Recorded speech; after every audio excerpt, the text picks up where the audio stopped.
Hello, I'm Nikki. And I'm Jess. She's the traumatized. And she's the abandoned. And welcome to our podcast, where we talk about true crime, spooky things, and everything in between. And today, we are talking about some unsolved mysteries. Dun, dun, dun. Dun, dun, dun. And just full disclosure, I'm not doing another missing person, so... I might have picked that flag up. Oh no! I'm not doing a missing person. Same. Oh no, guys, sorry. Just a full disclosure, buckle up. Buckle up. Anywho, how was your week? Not good. Oh no. Oh no. Yeah.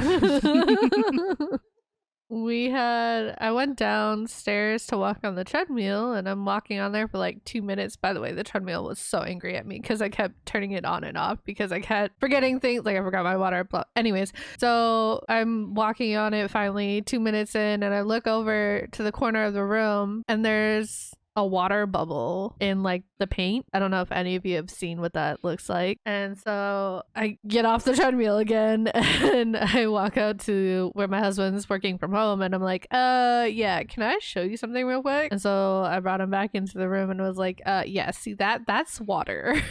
Oh no.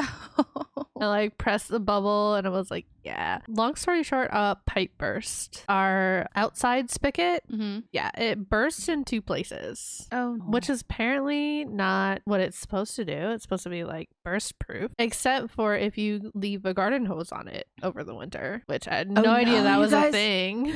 Oh no, yeah, because so the water well, you know this already. Yeah, the water freezes and expands, and it gets up in the hose. Yeah, I don't think we used it at all, though. I don't remember. Anywho, yeah, so now there's a giant hole in our wall and ceiling, and that my husband's gonna try and replace all by himself, probably with the help of me. But yeah, so good thing we're already planning on painting the whole house.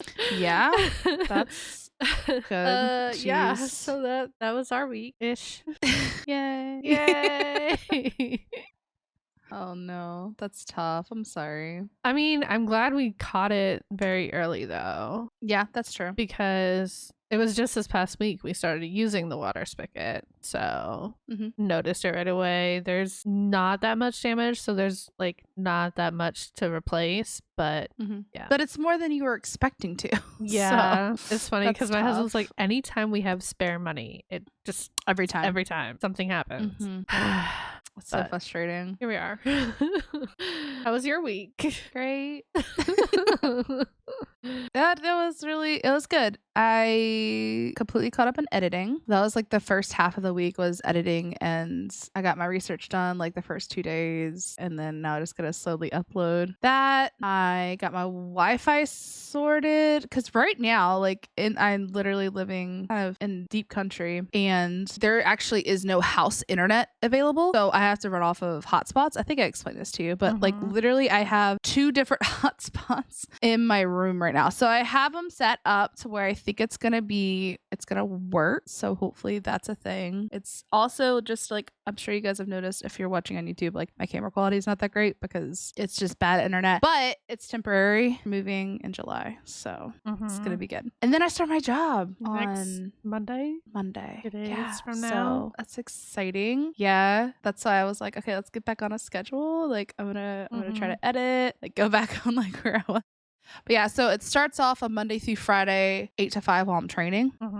And then it goes on a 4-day rotation. And I'll have to work 1 weekend a month. So we'll just work around that. But yeah, it's like a 4-day rotation, 2 days at home, 2 days at work. I'm like, I can do that. That's cool. So it'll be good. Yeah. But yeah, that was my week. That was super relaxed, boring, whatever. Getting ready, preparing myself to get back into the workforce. So we'll see what next week is like. It'll be great. Anyway, it will be. Do you want to know? It will be fine. It's gonna be great and awesome. They're providing lunch the first day, so that's exciting. Nice. So first day of training, they give us lunch, and Yeah. Anywho, want to hear the fun fact of the day? Yes, I do. Okay. Fun fact of the day. Fun fact of the day. Did you know strawberries actually contain more vitamin C than oranges do? That's insane. Right. The whole oranges vitamin C thing was a propaganda to make us buy more oranges. Strawberries actually have more vitamin C than oranges do. Wow, rude. And you can't make strawberry juice. You know what I mean? So orange juice. So people drink orange juice for vitamin C. Obviously, like we can't make it could make strawberry juice, but that would take a lot of strawberries. I don't know how that would be. What that But tastes like? Strawberries? Oh no. I mean, I feel like it would be a really liquidy jam, but like I don't think there's enough juice in strawberries to make. You'd have to water it down and then sweeten it back up. I don't know. Anyway. Logistics. So that's also why you drink orange juice for vitamin C because you can't really drink. But yeah, Insane. I just got Very some strawberries cool. though. So, anywho, tell me what you're doing today. So yeah, I will be talking about the Sodder Children today. You ever heard of this? Children plural. This is gonna be cheerful. Oh yeah. Okay, Unfortunately. let's go. Buckle up. So, Alrighty. World War II just ended, and a family celebrating Christmas Eve in Fayetteville, West Virginia. Little did they know that that night would change their lives forever. Dun, dun, dun. Dun dun dun. Okay. Background. So we're going to go back into the background. The Sodder family consisted of George Sodder, who was born in Tula, Sardinia, Italy. He immigrated to the United States at 13 years old with an older brother who apparently left right away. So just a 13-year-old boy in the United States by himself. Oh, okay. It was like the brother escorted him to the United States and then left again. Like immediately. Like in a house, in a children's home, On Ellis on Island. the side of the street. They showed up Oh to my Ellis God. Island. He turned around and went back. Here you go. Goodbye. Anywho, George eventually found work on the railroads, and after a few years, he became a truck driver in Smithers, West Virginia. He then started his own trucking company throughout the years. He also met his wife, Ginny Cipriani, in Smithers, who had also immigrated from Italy in her early childhood. The Sodders settled outside Fayetteville, which had a large population of Italian immigrants. They had a 2-story timber frame house 2 miles north of town, and in 1923, they had their first of 10 children. 10. Okay. Woo! Which I think this is in order. There's John, Joseph, Marion, George Jr., Maurice, Martha, Louis, Jenny, Betty, and Sylvia. Oh, bless that child. Or bless that mother. So this takes us to Christmas Eve, 1945. Christmas Eve for the family started off as normal and quite joyful, especially when Marion, the oldest daughter, arrived home from work that evening with extra gifts. George and Jenny went to bed around 10 p.m., taking the youngest Sylvia with them. They had given the other children permission to stay up later, as long as the boys remembered to do the evening chores before going to bed, like feeding the chickens and putting the cows in. Later that evening, around 12:30 a.m., the phone rang. Jenny went downstairs to answer it. It was a strange woman on the phone asking for someone who did not live at the home, and Jenny simply informed the caller they had the wrong number and hung up. At that time, she had also noticed that the lights were still on, the curtains were still open. She saw that Marion had fallen asleep on the couch and assumed the rest of the children had gone up to bed in the attic where their rooms were. Okay. So she closed the curtains, turned out the lights, and went back to bed. However, Jenny was again awakened at 1 a.m. when she heard what sounded like an object hitting the roof before rolling off. Hearing nothing else, she fell back to sleep. But a half hour later, she woke up again to the smell of smoke and woke up her husband. Smoke. Okay. They saw the flames seem to be coming from George's office, which I believe were across the hall from their room. Okay. The parents shouted up the stairs for everyone to get out of the house and then fled. The parents, John, who was 23 at the time, George Jr., who was 16, Marion, 17, and Sylvia, 2, all made it out of the house safely. However, Maurice, who was 14 at the time, Louis, 9, Martha, 12, Jenny, 8, and Betty, 5, who slept in the 2 attic bedrooms, were nowhere to be found. George tried to go back in and get the children, but by this time, the stairs were covered in fire and he could not get through. Oh my gosh, that must be so terrifying. He then raced to the side of the house where they usually kept a ladder to try and get to the window. However, the ladder was mysteriously missing. George's next idea was to drive one of his trucks to the house to use that to climb up, but neither of his trucks would even start, which was odd because they had both worked perfectly the day before. As a last resort, and the ladder's gone. Sorry. And the ladder's gone. Yeah. As a last resort, George, barefoot, climbed the wall. I don't know if by some pipe or something, but climbed the wall of the home and somehow broke the attic window, but he cut his arm very badly and had to get down. He also tried to get water from the rain barrel to help put out the fire, but it was frozen solid.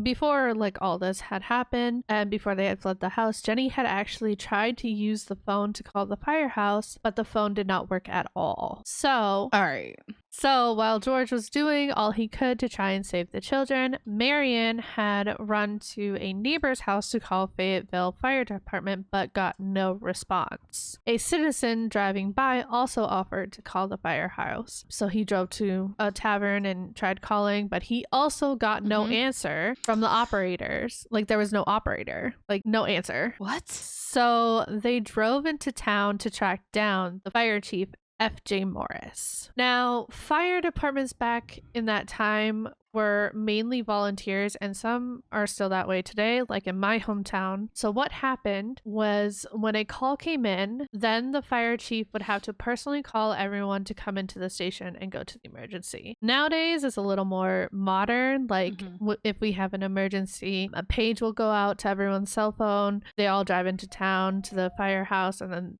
from there, they go to the emergency. Oh, they don't have like people on like call? Not in small towns, no. I mean, they're on call, but they're like farmers. Right, but they're not in there. Things. Yeah. There's no one in the building, no. Oh, okay. Interesting. I didn't know that. Yeah, we would even have some like volunteers in high school. So like if they got a call, they would leave the school, go to the fire. And yeah. Very cool. Yeah. So back to this fire department. Also during that time, the department was low on manpower due to the war. It was just ending. People were gone, trying to come back. What have you. Chief F.J. Morris also couldn't drive the fire truck, so he had to wait for someone else to come drive the truck. I don't know why couldn't he drive the truck? Yeah, I don't know. Was he drinking? I wonder if he was drinking. I wonder if he was partaking in some or if activities. he was the chief and he just didn't bother to learn how to do it. Just like have other people do it for him. Maybe. That's what I think. Okay. I have very low opinions of this guy. I'm sorry. So, all the while, the Sodders were helplessly watching their house burn down and collapse in just 45 minutes. Seems like it's really quick. Yeah. The fire department did not reach the Sodder home until 8 a.m. What? If you want to do the math, you can, but if you don't, that's over 6 hours after the fire had started. And like that's 5 hours after it had ended. Response time. I'm not trying to be whatever, but that's not how. So the police and the firemen get there. They conducted a brief investigation. The search was cursory at best, but the fire chief told the Sodders that the children must have perished in the fire. Though there was an important piece missing, or should I say pieces, because no human remains or bones were found in the ashes. So how is he able to make that declaration then if there was literally no evidence of remains? How is that even possible? How? The fire chief suggested that the fire burned hot enough to cremate the bodies completely. Oh, fuck off. And let me tell you, that's not how that works. But we'll get to that later. Okay. This is 1945, so I guess we can give them a little bit of leeway, but at the same time, it's like... laziness isn't an excuse for... Anyway. Anything. So the local coroner convened an inquest and determined that the fire was an accident caused by faulty wiring and that the 5 children had undoubtedly perished in the fire. Death certificates for the 5 children were issued December 30th, even though no human remains were found. George and Jenny were too grief-stricken to attend the funeral on January 2nd, 1946, although their surviving children did. And George covered the basement with 5 feet of dirt and converted the site into a memorial garden for their lost children. But we got a lot of questions, don't we? There's a lot of many questions. Though the Sodder family began to rebuild their lives, it wasn't long before they started questioning the official findings about the fire. They were not satisfied with the determinations made by local authorities due to many unanswered questions and the unusual circumstances that occurred before and during the fire. In the fall of 1945, a stranger appeared at the home asking about hauling work. Wandering to the back of the house, he pointed to 2 separate fuse boxes, commenting, "This is going to cause a fire someday." George thought this was a strange comment, especially since he had just had the house rewired and inspected by a local power company, which pronounced that it was in fine condition. And on top of that, if it was an electrical fire, why was the electricity still working when the family was escaping the house during the fire?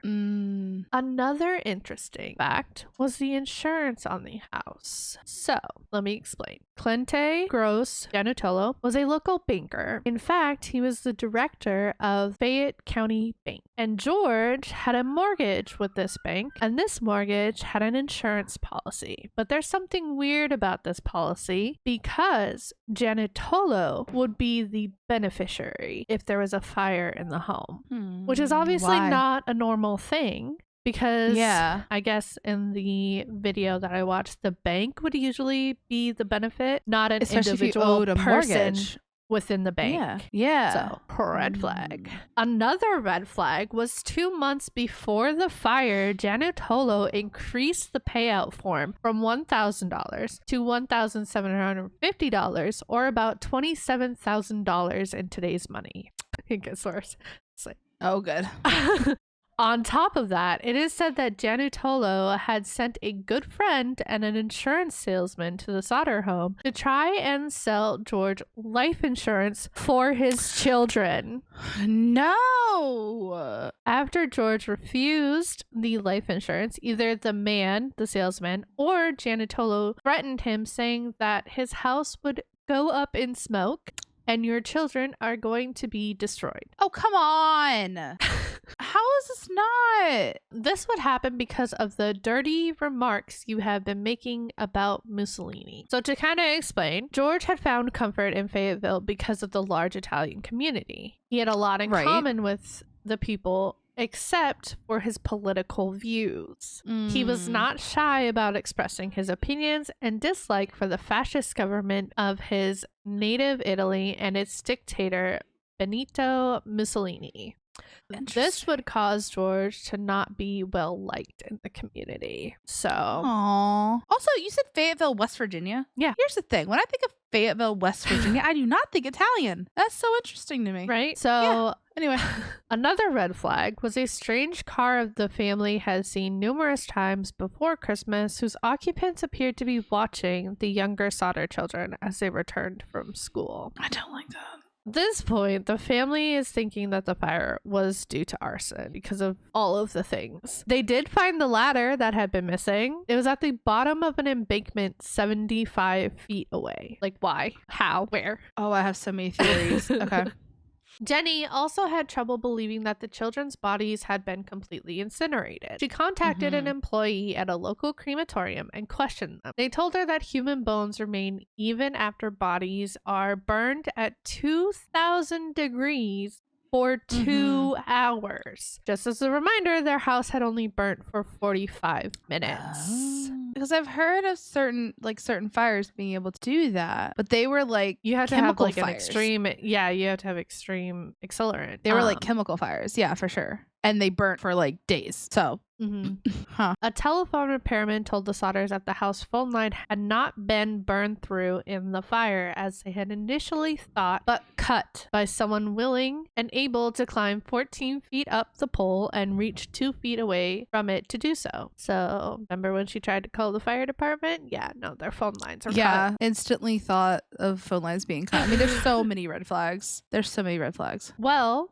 to explain that, a man whom neighbors had seen stealing a block and tackle from the property around the time of the fire was identified and arrested. He admitted to the theft and claimed that he had been the one who had cut the phone line, thinking it was a power line, but denied having anything to do with the fire. But why also, would you cut the power line? Yeah, why would Sorry. you have wanted to cut any utility lines to the Sodder house while stealing a block and tackle from the barn? What? Like Why? so you're gonna cut a live power line? Do you want to die? That makes no sense. You cut a live power line, you die. Yeah, because you get electrocuted, don't you? Unless you're Yeah. Do you have to wear rubber gloves or something? I don't know. I don't. You have to cut power to that line before you cut it. I don't think you cut a live power line because I think it arcs and shit. Like, I think you just die. That's stupid. Okay. Getting mad. Getting mad at these stupid excuses. Okay. So the Sodder's truck's failure to start was also considered. George believed that they had been tampered with, perhaps by the same person who had stole the block and tackle and who had cut the phone line. However, one of George's son-in-laws told the Charleston Gazette-Mail in 2013 that he had come to believe that Sodder and his sons might have, in their haste to start the trucks, flooded the engine. But or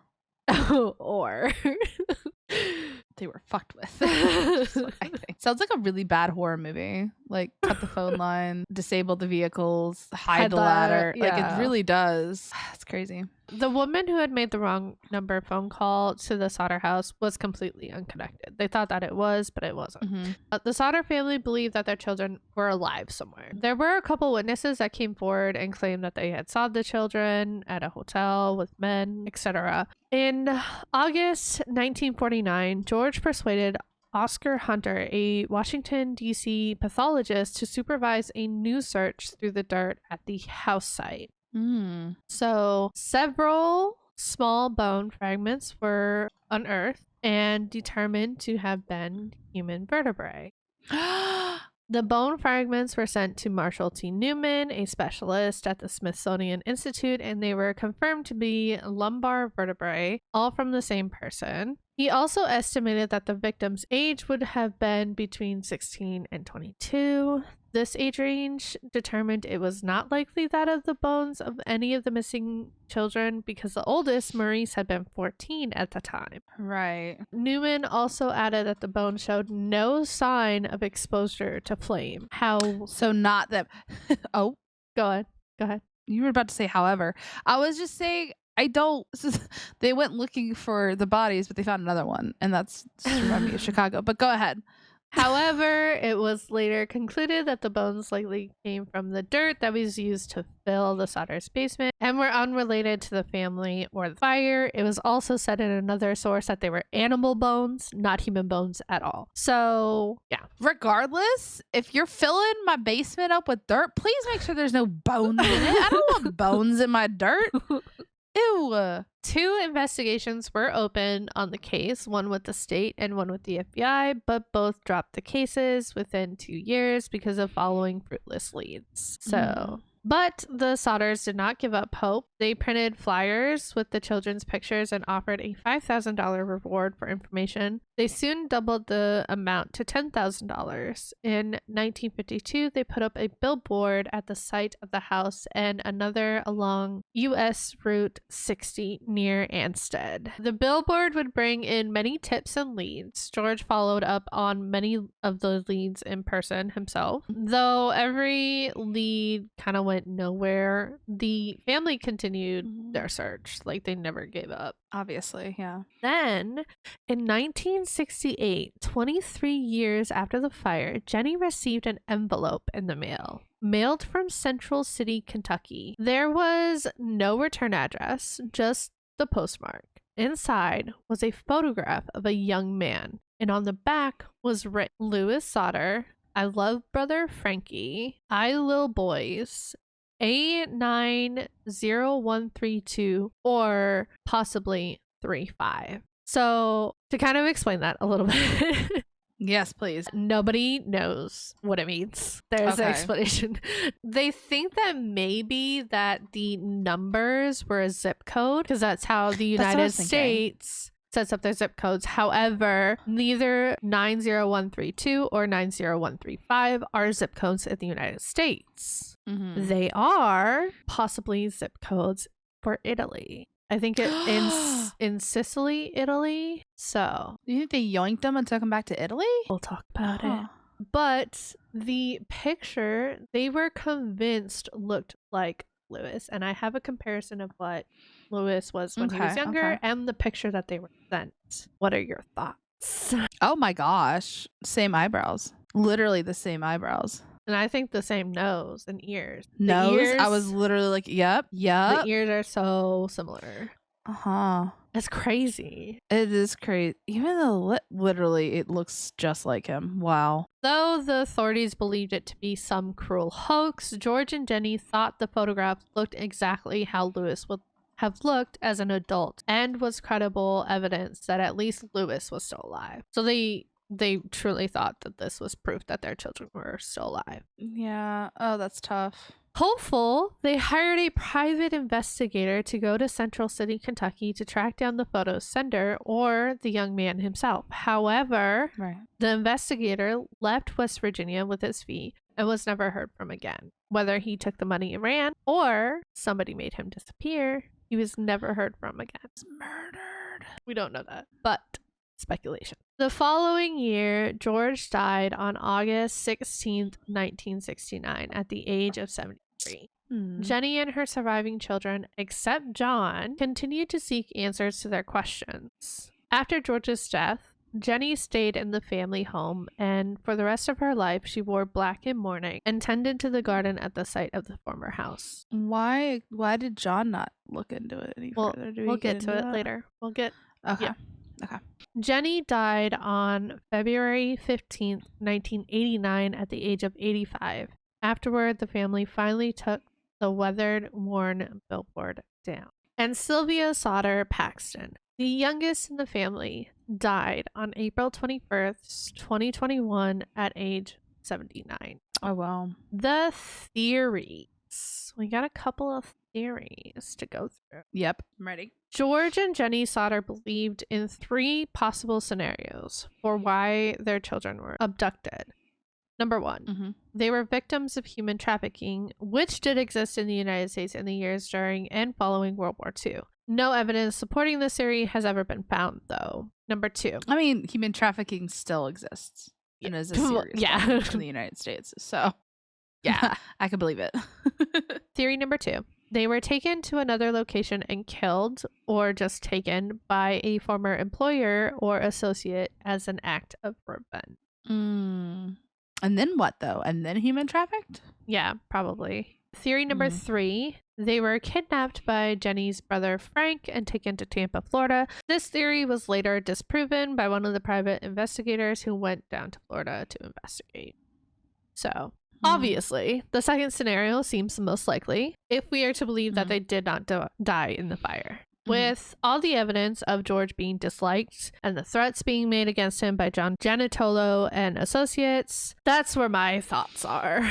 Right. The whole, like, okay, I'll talk about it at the end. Let me get through it. So some have also suggested that a possible mafia angle, the Sicilian mafia, connected to George and Jenny's Italian roots, but I don't know about that. That maybe the mafia took the children back to Italy, but there doesn't seem to be, again, any evidence supporting this. Today, some believe that the children did perish in the fire. Apparently, in John's original account of that night, he said he tried to physically awaken his siblings before leaving the house. That is, if he is telling the truth. So what I said earlier is John was the only one who didn't look for answers. He would just tell his family that they need to move on, like get over it and move on. I don't know. It's weird. He was part of it? I don't know. It's like so weird. Anyways, it was also said that the search that the firefighters and the policemen did was not thorough enough, and that on top of that, would the firefighters even know what to look for back then? But I'm pretty sure if you would see bodies in a fire, you're gonna remember it. Especially because they were in the attic. So if like it collapsed, they wouldn't be under everything. Like if they were in the basement, they were in the attic, so they would be Right. with everything else. And there were other things that survived, like different appliances and stuff that survived that were still intact, but the bodies would be completely incinerated. Yeah, no.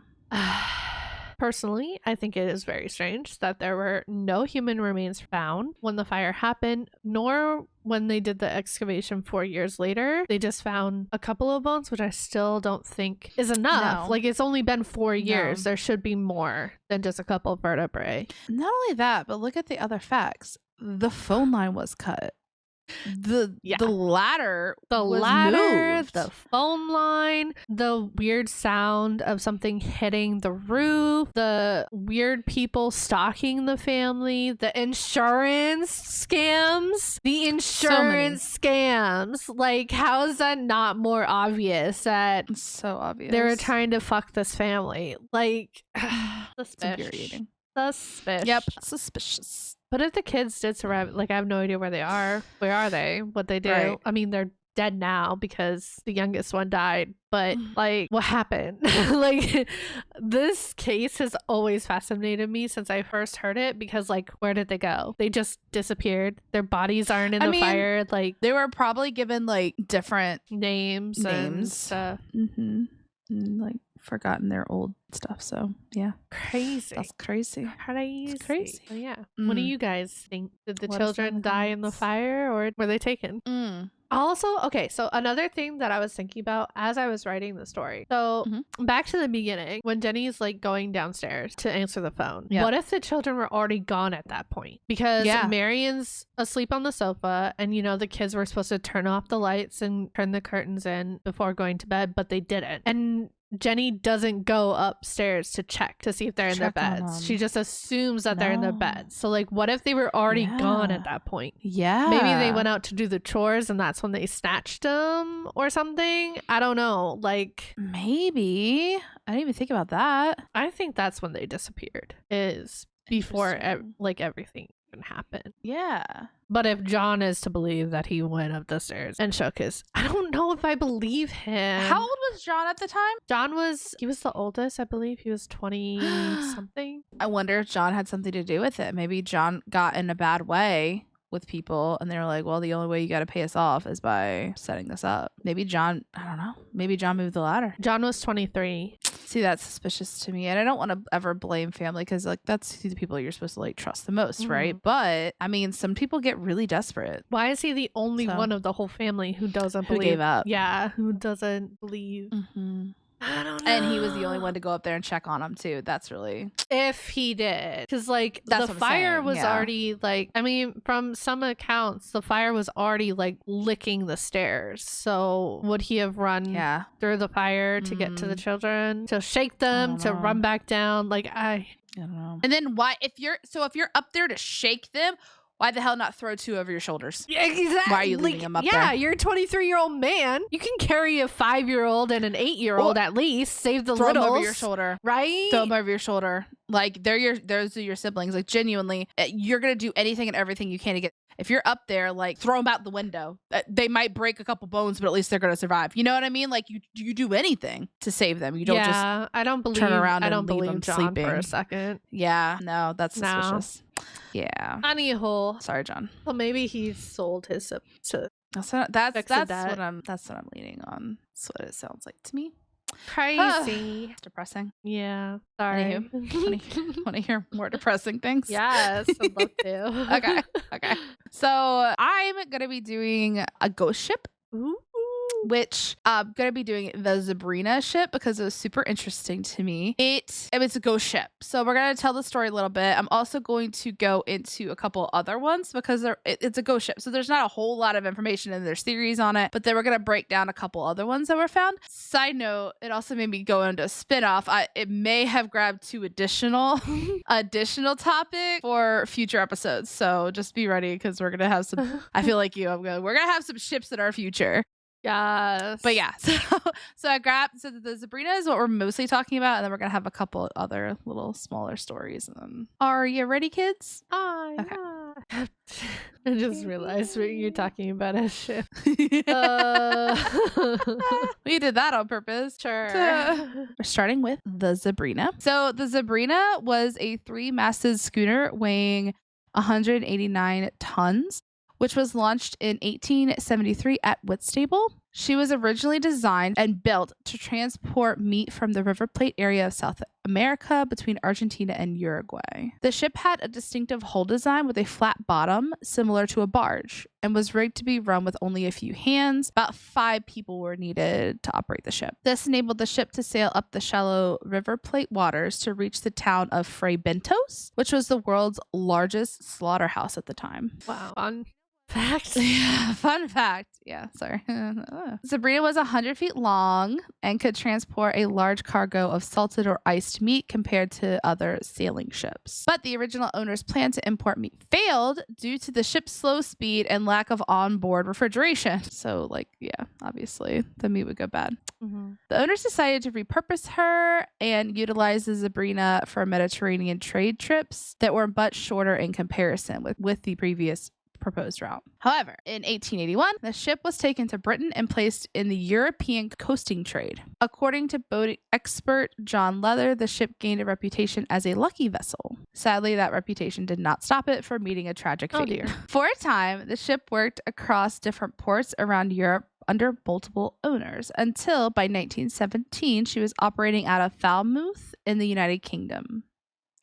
Commanded by Captain Martin, Sabrina left Falmouth on September 15th, 1917 with a cargo of coal for Saint-Brieuc in France. I probably belched that name. I'm sorry. I don't speak French. Only 2 days later, Sabrina was found ashore near Cherbourg. The flat bottom of the ship had prevented any damage from the hull. So it was like up on the shore. When the French Coast Guard boarded the ship, they saw no one. The surprising thing was the good condition of the ship, where there were no crew members and no evidence as to why they would leave. The only damage was some disarrangement of the rigging, and the last entry revealed that the ship had left Falmouth and there was nothing further in the entries. It was just on the shore? It was a ghost ship. Yeah. Like fucking... Yeah.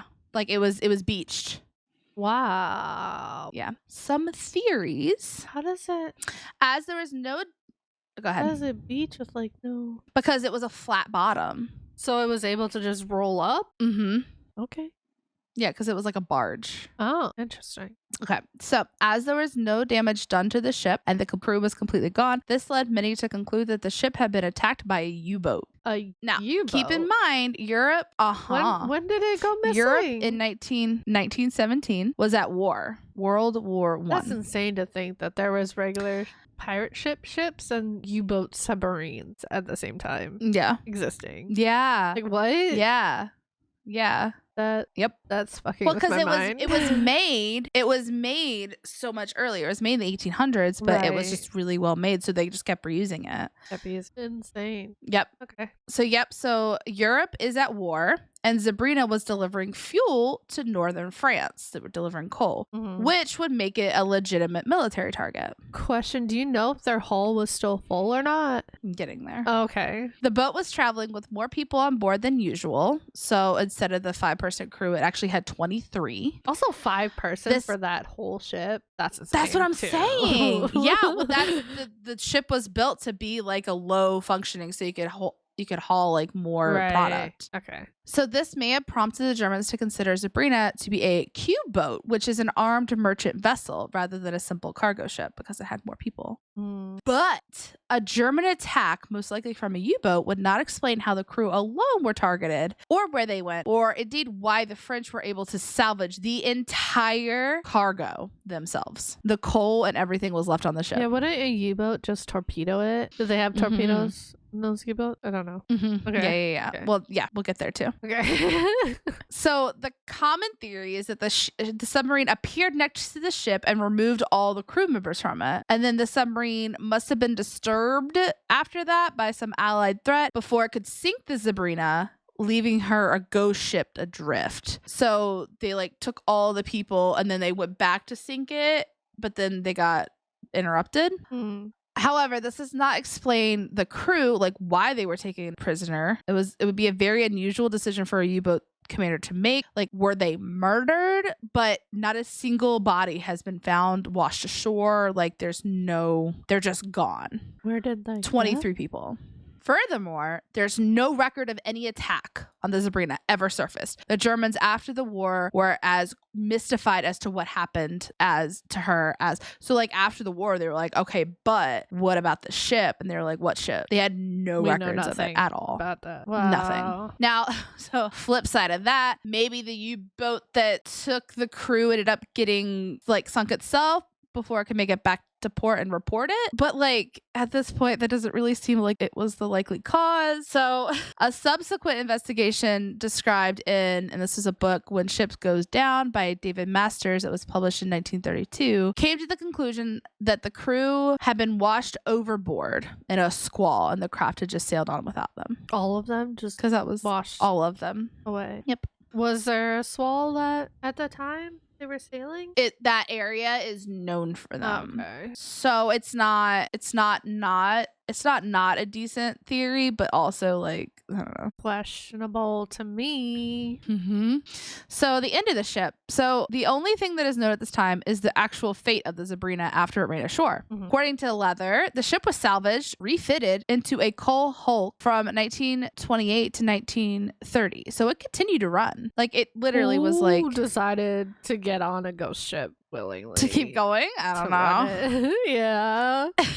She was turned back into a schooner and worked the coal routes in the coast of England up until it caught fire somewhere between Blyth and Truro. Deemed unseaworthy after the incident, the ship's hull spent many years exposed in Velder Creek until it was set on fire in 1953. We know what happened to the ship. Literally no theories. I mean, there's theories. The most common one is the U-boat one, but like that doesn't make any sense to me. Like a lot of things would have to happen. Like it's just like, why But would then, a like, also U-boat what happened? of all ships kidnap and then like no Prisoners. ransom, no reason, And not take any of the hull, not take any of the coal. Oh, I guess like Doesn't if make any they sense got to me. interrupted, like they heard radio that allies were near or something and they needed to get the heck out of there, maybe. But like, I don't know. What are your theories? What do you guys think? Yeah, so I mean, I know That's it's short and sweet. weird. That's why when I was researching, I came across a Mojo video for the top 10 like ghost ships, and I was like,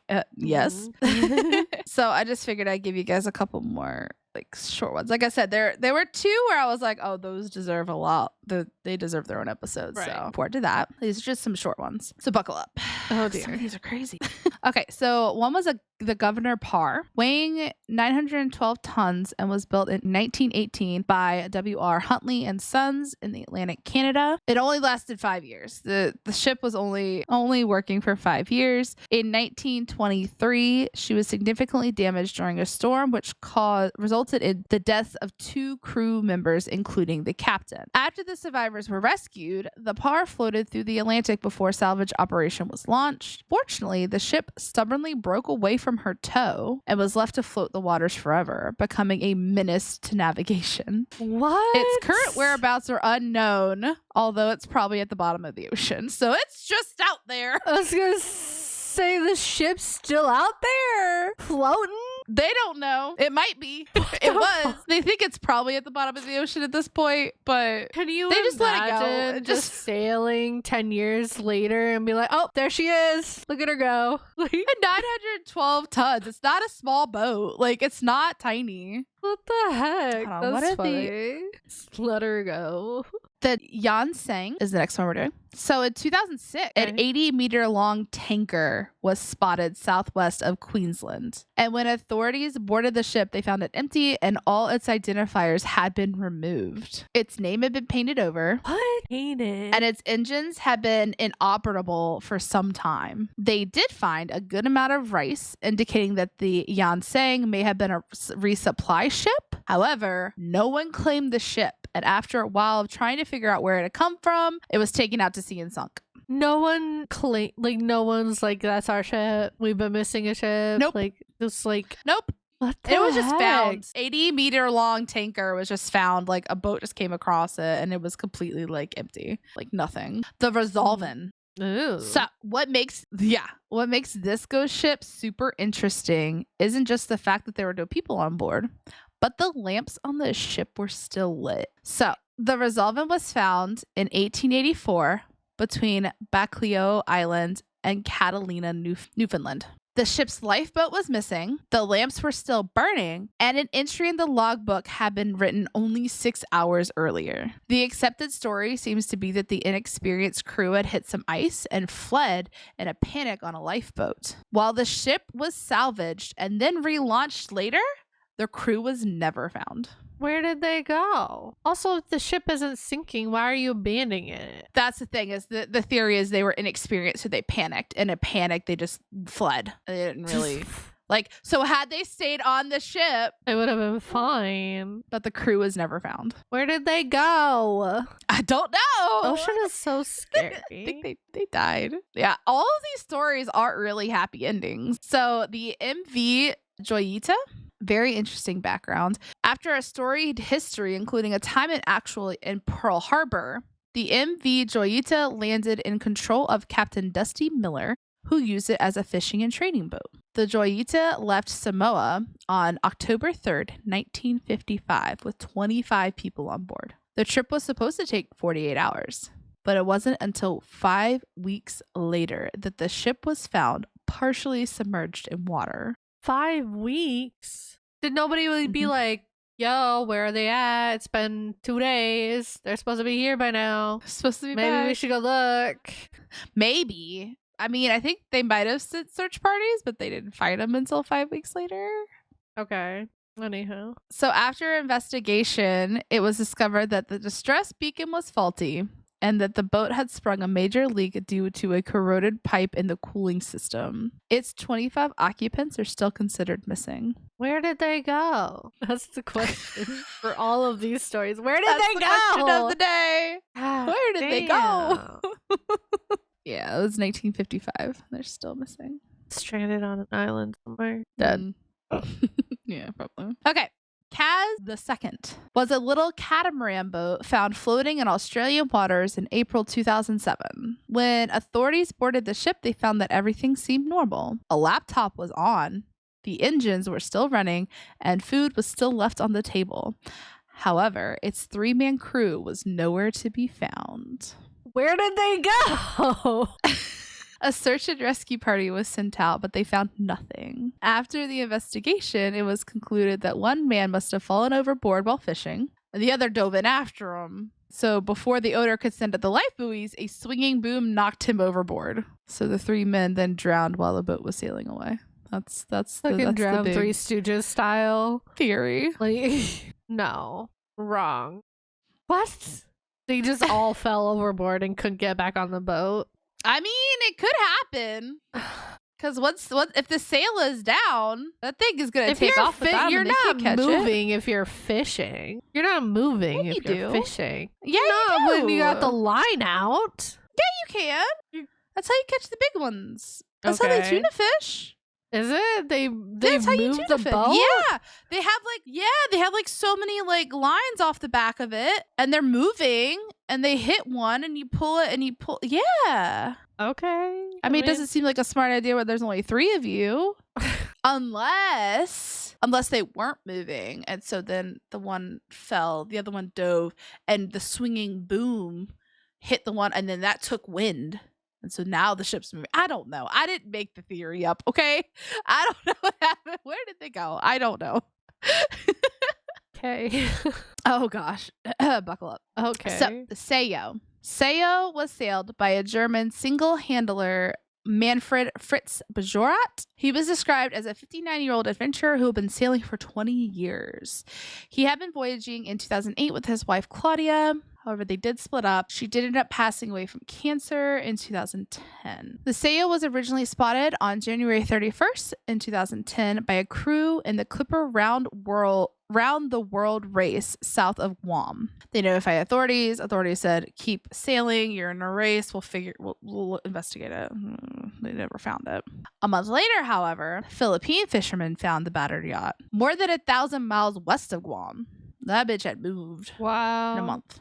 So this was the report. A white yacht floating with a destroyed sail prompted them to enter the boat to verify further, reported the Balboa police. That is when they discovered the naturally mummified remains of the solo sailor sitting slumped over the nav station. The fishermen then towed the sail the 60 miles to shore. After investigation, it was found that Manfred had decided to sail solo after his wife had left at some point and suffered a heart attack. The warm, salt air of the ocean helped preserve his body. Wow. Can you imagine boarding a yacht and finding that? Insane. I love how the caption is sometime between 1 and 7 years ago. Like they don't know. Yeah, because like they don't know. The Bikimo, is known as Alaska's Phantom Ship. The Bikimo was a trading vessel that traveled around Canada's Northwest Territories. It became stuck in pack ice on October of 1931. And after it was loosened in a blizzard, its crew decided to take the cargo and abandon ship. Since that time, it simply floated throughout the waters of Alaska, and its ghostly body has been sighted on numerous occasions, most recently in 1969. Crazy. So that was 38 years of just floating around. Why did they abandon the ship? Obviously, it's still good. Because it got stuck on pack ice. Right. I think they just got scared. I was just like, we don't want to do this anymore. I don't know. Okay. I don't know. The Alaskan government began a search for the ship in 2006, but found nothing. So as a timetable, in 1931, they abandoned the ship off the coast of Wainwright, Alaska. Several weeks later, it was seen floating near Skull Cliff, south of Barrow. In 1932, so a year later, it was seen in the ice of the Beaufort Sea. And then in 1969, it was seen in the ice between the Icy Cape and Barrow. Icy Cape. Wow. So yeah, that's and so they they haven't found it, but yeah, it was just floating around in the ice caps, getting frozen and unfrozen, and yeah. Crazy. So there were a few more, but like I said, I researched those, and there was a good amount of research, so we're gonna make those actual stories. So for next time. Yeah. So that's next time. So that's the story of the Zabrina and a couple other ships, bonus ships. Crazy. So, oh my god, that was a lot of fun. I understand why you like doing ships now. Where did they So what go? do you guys think? At least we know where where one went. But where did He they just go? died. Yeah, he was a mummy. It almost makes me think like don't get on a lifeboat because like apparently those disappear and the big ships. Yeah, like just but then you look at the Titanic. Might want to get on the lifeboat at that point. I mean, but they had a good reason. They were going down, whereas these ships, it was like panic. Yeah. Don't panic and disappear. Right. So don't panic. Get on a lifeboat. Only get on a lifeboat if the ship is actually sinking. Is what we've learned today. Yeah. That in the ocean's very scary. The ocean is terrifying. So scary. I can understand why people have fear in it. Yeah. I mean, I'll still get on a cruise ship. Maybe. Cruise ships are so cool. We should definitely plan a cruise once everything settles down. In a couple Cruise years. ships have sunk though. Yeah, but they have enough lifeboats to. We can go like on a coastal one where we like stay semi close. Like maybe the Caribbean where there's islands everywhere. So that's it for this episode. If you enjoyed the podcast, don't forget to follow us and leave a comment. If you're watching on YouTube, please like and subscribe. Appreciate every single one of you. You can also find us on Twitter, Instagram, and TikTok with our username at TTATA Podcasts. And in the bio of all of our social medias is our link tree, which has all of our links in it, email, stuff like that. Hit us up. Let us know. Let us know. Yeah. Thanks for listening, guys. Next week, we're going to be doing a chaotic chat. We're back at it. I'm excited. Chaotic chat. I'm excited about this one's topic because it's insane. I don't get why people do this. No, let's leave it a surprise. Oh, be there or you won't know what makes us excited. Just know that I think people who do this are actually insane. Crazy. Like, why? Oh, that's a really good spoiler. Anywho. Yeah. I like it. Okay. With that, we're going to leave you with this inspirational quote. Happiness is not something you postpone for the future. It is something you design for the present. By Jim Rohn. Oh. So don't be like saving your happiness for tomorrow. Find something to be happy about now.